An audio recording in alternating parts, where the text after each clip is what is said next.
السلام علیکم۔ بسم اللہ الرحمن الرحیم۔ رب اشرح لی صدری ویسر لی امری واحلل عقدۃ من لسانی یفقہوا قولی۔ آپ کے علم میں ہے کہ آج کل مولانا فضل الرحمان ہر چینل پر اور تقریباً ہر روز نمودار ہو رہے ہیں ٹیلی ویژن پر، اور پریس کانفرنس کی انہوں نے پہلے، پھر اس کے بعد ان کے پے در پے 2 سے 3 انٹرویو ہوئے، اور ان انٹرویوز میں انہوں نے اپنے اتحادیوں پر، سابقہ جو ان کے اتحادی تھے پی ڈی ایم کے، ان پر انہوں نے بجلیاں گرا دیں، اور عمران خان کی تمام باتیں سچ ثابت ہوئیں، کیونکہ آپ کے علم میں ہے کہ عمران خان صاحب کہا کرتے تھے کہ میری حکومت کو جنرل باجوہ نے گرایا، اور کوئی بھی اس وقت اعتماد کرنے کو تیار نہیں تھا۔ سب لوگ یہ کہتے تھے کہ جی نہیں، ایسا نہیں ہوا، بلکہ سیاسی طریقے سے، آئینی طریقے سے عدم اعتماد پیش کی گئی آپ کے خلاف، اور پھر اس عدم اعتماد کے نتیجے میں آپ کی حکومت گرائی گئی ہے، لہٰذا ہمیں کسی کی سپورٹ نہیں تھی۔ تو وقتاً فوقتاً تو یہ لوگ کہتے رہے ہیں، لیکن اب رات جو مولانا فضل الرحمان نے انٹرویو میں جو کہا، ان کے مطابق ان کا کہنا تھا کہ ہمیں جنرل باجوہ اور جنرل فیض نے کہا کہ آپ ود ان دا سسٹم جو بھی کرنا ہے آپ کریں، اور ہم سے وہ رابطے میں تھے۔ ان کا کہنا تھا کہ جب عمران خان کے اتحادی ایم کیو ایم، باپ پارٹی اور دوسرے لوگ ٹوٹ کر آنے لگے، تو پھر ہمیں جنرل باجوہ نے کہا کہ ان کے ساتھ بیٹھ کر کرو، سسٹم کے اندر رہتے ہوئے عدم اعتماد لے آؤ۔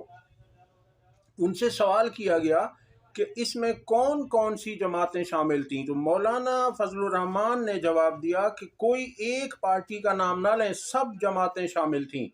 یعنی جیسا عمران خان کہا کرتے تھے کہ کوئی رہ تو نہیں گیا، کوئی سیاسی جماعت بھی ایسی نہیں تھی جو عمران خان اور تحریک انصاف کے خلاف نہ ہو۔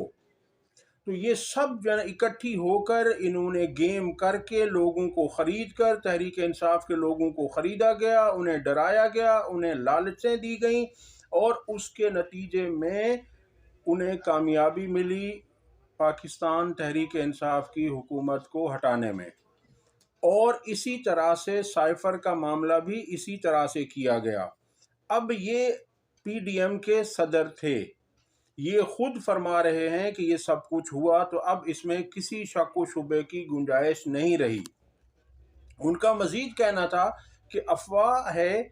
کہ نواز شریف کو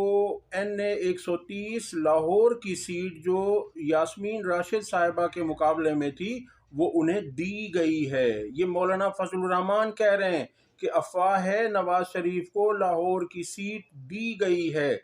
اب اگر انہیں سیٹ دی گئی ہے تو انہیں گریس اور شرم کا مظاہرہ کرتے ہوئے اس سیٹ کو چھوڑ دینا چاہیے، اور بڑے پن کا، اعلیٰ ظرفی کا مظاہرہ کریں، اور یہ سیٹ یاسمین راشد کے حوالے کریں، لیکن ان سے اعلیٰ ظرفی اور بڑے پن کے مظاہرے کی امید بالکل نہیں ہے۔ ان کا مزید کہنا تھا کہ ہم اب سڑکوں کو گرمائیں گے، یعنی ہم احتجاجی تحریک کریں گے، اور میں نے شہباز شریف سے کہا تھا کہ آپ اپوزیشن میں آ جائیں اور حکومت نہ بنائیں، جن کا مینڈیٹ ہے انہیں حکومت بنانے دیں۔ یعنی وہ تحریک انصاف کے لیے کہہ رہے تھے کہ یہ ان کا مینڈیٹ ہے اور انہیں ہی حکومت بنانے کا حق ہے۔ شعیب شاہین صاحب جو این اے 47 سے تحریک انصاف کے امیدوار ہیں، ان کا کہنا تھا کہ ہمارے پاس جو فارم 45 ہیں، وہی فارم 45 ہمارے حلقے سے لڑنے والے پاکستان پیپلز پارٹی، تحریک لبیک پاکستان، جماعت اسلامی پاکستان اور آزاد امیدوار مصطفیٰ نواز کھوکھر کے پاس بھی وہی فارم 45 ہیں۔ اور میں عرض کرتا چلوں، آپ کو پتہ ہے جیسے کہ فارم 45 ہر پولنگ اسٹیشن کا رزلٹ ہوتا ہے کہ کس پولنگ اسٹیشن پر کس جماعت نے کتنے ووٹس حاصل کیے۔ تو شعیب شاہین کا کہنا تھا کہ ان تمام کے پاس وہی فارم 45 ہیں جو ہمارے پاس ہیں، جبکہ جو نون لیگ کے پاس فارم 45 ہیں وہ ان سے ملتے جلتے نہیں ہیں، وہ الگ ہیں۔ اٹ مینس کہ وہ بعد میں بیٹھ کر بنائے گئے ہیں، اور ان کے ساتھ تحریک لبیک کے امیدوار NA47 سے حافظ خابر اخلاص بھی ان کے ساتھ موجود تھے، اور ان کا کہنا تھا کہ ہم اپنے فارم 45 شعیب شاہین کو دینے کو تیار ہیں، اور ہماری جماعت کا یہ منشور ہے کہ ہم ہمیشہ مظلوم کے ساتھ اور ظالم کے خلاف کھڑے ہوتے ہیں۔ ان کا کہنا تھا کہ علامہ سعد رضوی صاحب نے ہمیں کہا ہے کہ آپ نے جہاں جہاں مظلوموں کے ساتھ زیادتی ہوئی ہے آپ ان کے ساتھ کھڑے ہوں، کندھے سے کندھا ملا کر۔ اس لیے ہم یہاں پر NA47 میں شعیب شاہین کے ساتھ کھڑے ہیں، اور اگر ہمیں پٹیشن بھی دائر کرنی پڑے تو میں شعیب شاہین صاحب کے ساتھ پٹیشن بھی دائر کرنے کو تیار ہوں، اور میں نے اپنے تمام فارم 45 جو ہیں وہ ان کے حوالے کر دیے ہیں، اور ہم ہر فورم پر وہ فارم 45 دینے کو تیار ہیں۔ حافظ خابر اخلاص کا مزید کہنا تھا کہ نون لیگ کے ڈاکٹر فضل چودھری کوئی ایک یونین کونسل بتائیں، کوئی ایک ڈبہ بتائیں، کوئی ایک پولنگ اسٹیشن بتائیں جہاں سے وہ جیتے ہوں۔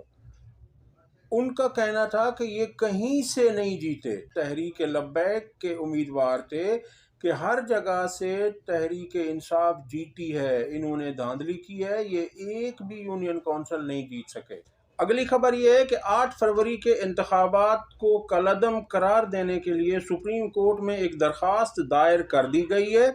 اور اس درخواست کی سنوائی کے لیے 3 رکنی بینچ بھی تشکیل دے دیا گیا ہے، جو کہ چیف جسٹس سپریم کورٹ جناب قاضی فائز عیسیٰ صاحب کی سربراہی میں یہ 3 رکنی بینچ سماعت کرے گا۔ اس میں جسٹس محمد علی مظہر، جسٹس مسرت ہلالی صاحبہ ہوں گی۔ پیر کو اس کیس کی سماعت ہوگی۔ یہی تحریک انصاف کے جیتے ہوئے لوگوں کو اغوا کیا جا رہا ہے۔ وہ اس لیے کیا جا رہا ہے کہ نون لیگ کی مرکز میں اور پنجاب کی حکومت کو مزید مضبوط اور مستحکم کیا جائے۔ اور اگلی خبر آپ کو دیتے جائیں کہ جیسے ہی علی امین گنڈاپور کا اعلان کیا گیا وزیر اعلیٰ KPK کے لیے، اب ان کے وارنٹ گرفتاری جاری کر دیے گئے ہیں، اور 28 فروری کو انہیں گرفتار کر کے پیش کرنے کا حکم دے دیا گیا ہے۔ جب تک انہیں وزیر اعلیٰ نامزد نہیں کیا گیا تھا تو کسی کو کوئی مسئلہ نہیں تھا، لیکن جو ہی ان کا نام وزیر اعلیٰ کے لیے آیا تو اس طرح کی کارروائیاں شروع ہو گئی ہیں۔ تو اس سے صاف ظاہر ہوتا ہے کہ کون کیا کر رہا ہے اور کون کیا کرنا چاہتا ہے۔ اب تک کے لیے اتنا ہی۔ اگر آپ کو ہماری ویڈیو پسند آئی ہو تو اسے لائک کریں، شیئر کریں، اور گھنٹی کے بٹن کو ضرور دبا دیں۔ اللہ حافظ۔